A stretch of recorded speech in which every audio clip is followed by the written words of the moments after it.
Fawaka, mi Namareofa. En dit is Spangtori.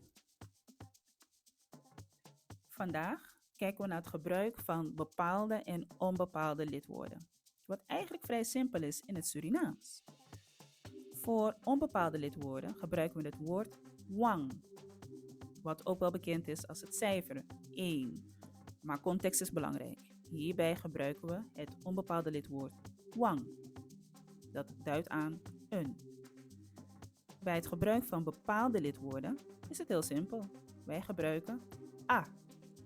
Het is een letter, zoals het wordt geschreven, maar bij uitspraak is het toch heel belangrijk om daarbij goed op te letten dat je niet een lange klank a zegt, maar dat je dus a zegt.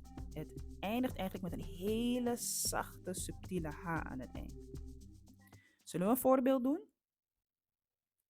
Wang buku, a buku. Wang tafra, a tafra. Wang boy, a boy.